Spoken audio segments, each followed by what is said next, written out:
The Prime Minister tells the BBC to get its house in order. The deception used by Martin Bashir to secure the bombshell Diana interview must never be repeated, says Boris Johnson. I can only imagine the feelings of the royal family, and I hope very much that the BBC will be taking every possible step to make sure that nothing like this ever happens again. Also tonight, Prince Harry reveals how he turned to drink and drugs to cope with the loss of his mother in another astonishing interview with Oprah. But I would probably drink a week's worth in one day on a Friday or a Saturday night, but because I was trying to mask something. Spain opens the door to British tourists from Monday. The government advice is still don't go for a holiday to amber list countries. And there's not much fun in the sun here on the first weekend after COVID rules were relaxed.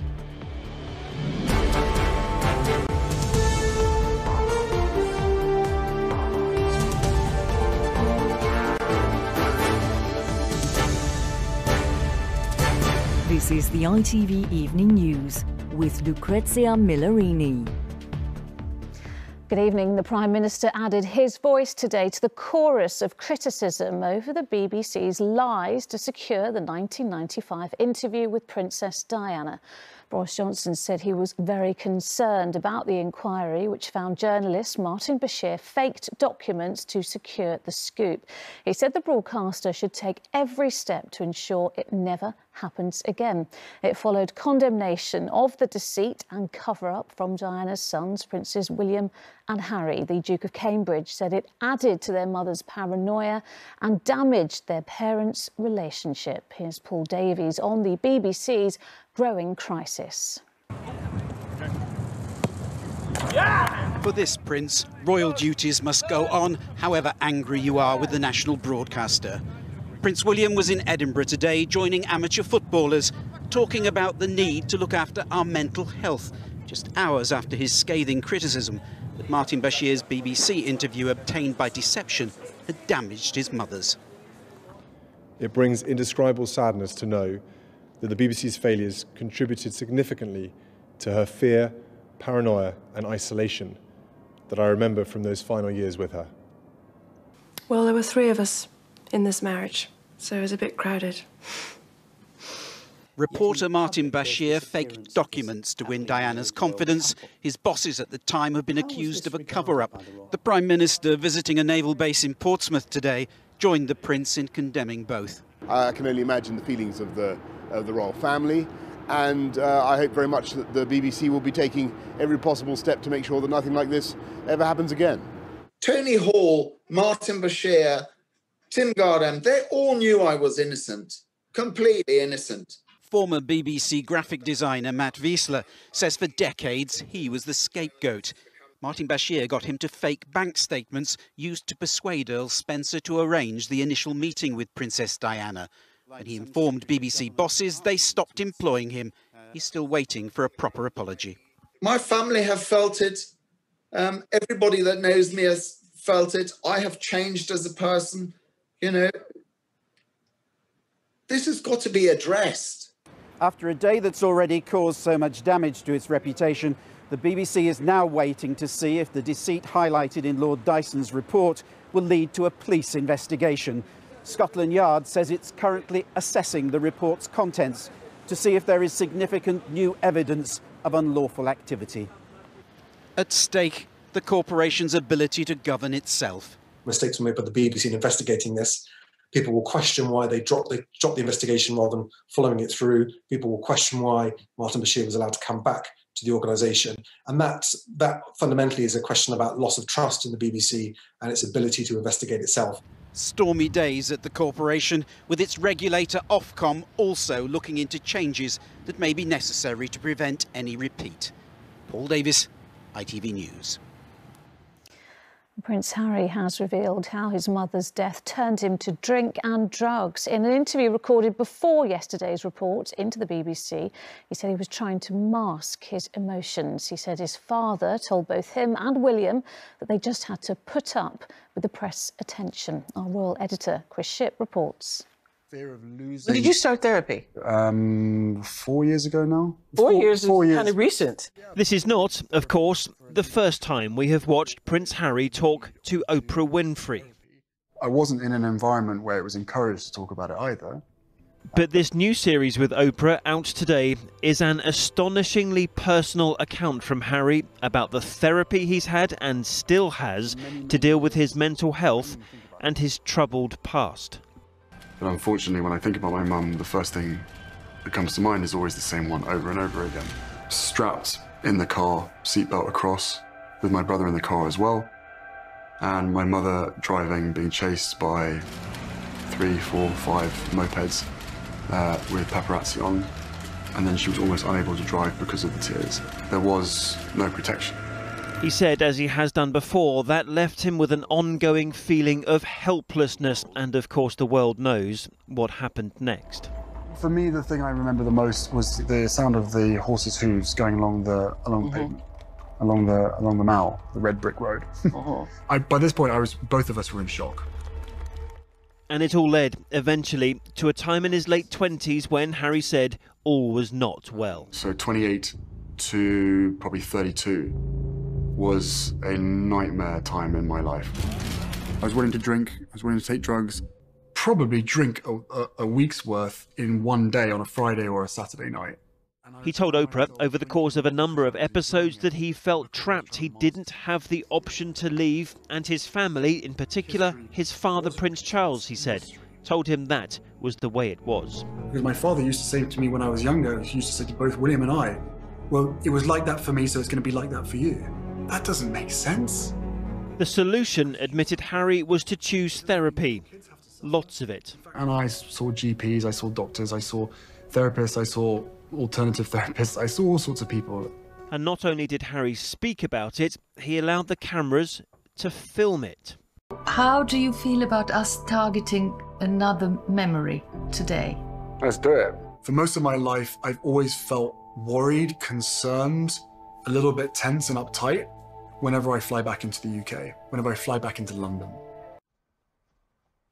This is eye movement desensitization reprocessing. It allows the brain to change the way it thinks about trauma.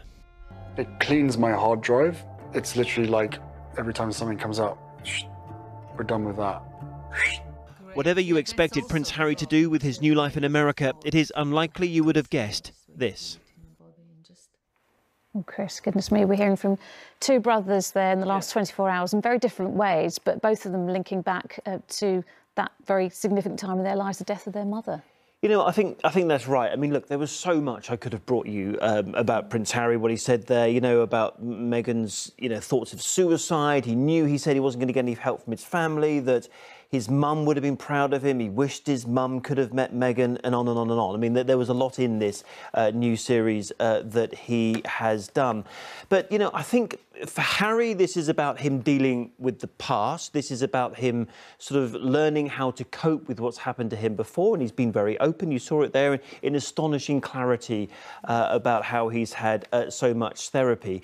And I think there is a sort of link through to the other story that we've been covering the past 24 hours, in terms of the Panorama interview and how Prince William has responded as well, how he said yesterday it affected the sort of final years that he had with his mother when he was, such a young boy, a teenager, when she died. And, I think we are talking here about a very traumatic time for the family, and both brothers are trying really to come to terms with that. And I think everything with the Panorama, and that's the problem for the BBC, I think, at the moment, is it's brought all that up again, and it's, it's proved once again that it's had such a, humongous effect on their lives. Yeah, of course. Chris, thank you. A ceasefire between Israel and Hamas appears to have stopped the violence in Gaza. The conflict killed around 250 people, mostly Palestinians, including dozens of children. But there have been fresh clashes between Israeli police and Palestinians at the Al-Aqsa Mosque compound in East Jerusalem. From there, our global security editor, Rohit Kachru, has the latest. The truce hasn't changed everything. Not here at one of the holiest sites in the Islamic faith.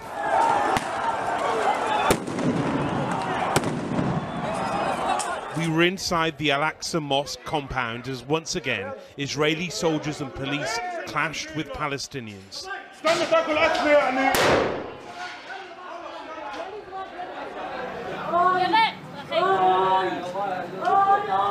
This suspect screamed as he was taken away. And nearby, Israeli forces used tear gas to disperse crowds. There are more stun grenades now in that direction and more soldiers, more police arriving. Over here, this was meant to be a day of peace. Israeli police said their officers were provoked after Friday prayers and released video which appeared to show a petrol bomb thrown at them. As a ceasefire was declared a few hours earlier, Palestinians came to the same spot, in part to say, "We've won." But this afternoon, Israel's Prime Minister said the same, calling his Gaza campaign an outstanding success. 11 ימים ולילות של מהלומות כבירות וקטישה אדירה ששינו את כללי המשחק. אני רוצה להדגיש את זה יותר מכל דבר אחר. אנחנו שינינו את המשוואה לא רק לימי המבצע ותוך כדי המבצע, אנחנו שינינו את המשוואה גם להמשך. After all the bombardment, the silence. Gaza at 2 o'clock this morning. And in Israeli cities like Tel Aviv, no sign of the rocket fire, a ceasefire, but a fragile one. And a hurdle for negotiators was the need for both sides to be seen to be victors. Neither can claim that. Rohit Katru, ITV News, Jerusalem. Still to come on the ITV Evening News. The forgotten victims of COVID, the Shield, are still trapped inside despite the lifting of restrictions. And what a difference a year makes. A miserable May on track to be one of the wettest on record. Those stories and more after the break.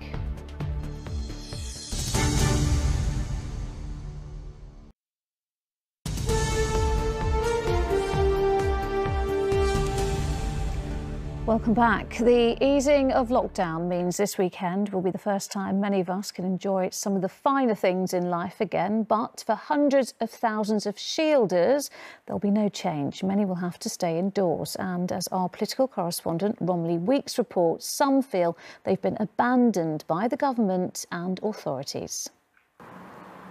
Tanya Deneen Parish can see the sea from her living room window, but that's as close as she can get to it. Just as the rest of the country is tasting freedom once again, she is facing her 15th month shut inside. I'm still a prisoner in my own home. Still feel forgotten. There's now that added pressure because people think that I can come out now and I can't. Tanya has a form of blood cancer that means it's too risky for her to stop shielding. And do you feel sort of a bit abandoned by the government? Yeah, we have been abandoned because we're in exactly the same position still. Yeah, we have had the vaccines, which is fantastic, but they're not protecting us.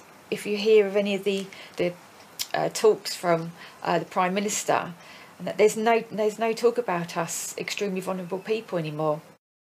3.7 million people had to shield in England during the last lockdown. Shielding officially ended on the 1st of April, but there are estimated to be around 500,000 people with compromised immune systems for whom the vaccine will be less effective, many of whom are still having to stay inside. For those people who at the moment who are shielding, what we need to know is, with greater detail, is exactly which types of diseases and which types of drugs which weaken your immune system are most likely to lead to the vaccine not working and not preventing them from being protected against disease. For the family of 3-year-old Dylan, who has leukemia, the end of lockdown has made life even harder. I think when everybody was shielding and in the lockdown, I think it was more manageable for us, and it didn't seem to impact us as much as a family because it was kind of national, wasn't it? And everybody was doing it. And I think now as everything opens up and other people are arranging to meet up and all the excitement of places to go, we're having decided not to do that and miss out with Dylan. Dylan's father has had to stop work to protect his son. His grandparents have to isolate if they want to see him. Without Dylan's diagnosis, we would be celebrating and we'd probably be down the pub, but obviously now that's nothing that we're going to consider, and it's Dylan's health at risk. The government says they continue to recommend clinically extremely vulnerable people take extra precautions, but families like Tanya's and Dylan's feel like they're on their own while they do that and long to be able to step beyond their garden gate. Romilly Weeks, ITV News. And have you got all your playthings? The Prime Minister sounded optimistic today that England's next release of COVID restrictions will be lifted in June. Boris Johnson says there is nothing in the latest data to suggest the roadmap will be changed. He added there are no plans for vaccine passports to be needed to go into pubs when the final round of restrictions comes to an end. Spain has announced it will allow UK travellers into the country from Monday without having to have a COVID test. It opens another potential destination for holidaymakers in time for the summer season. British travellers will still have to quarantine on their return, though, and the government is officially advising against non-essential travel to most of the EU. It is a confusing message, as Rebecca Barry reports. The sun-soaked beach resorts of Spain are calling. But whether you answer might depend on who you listen to.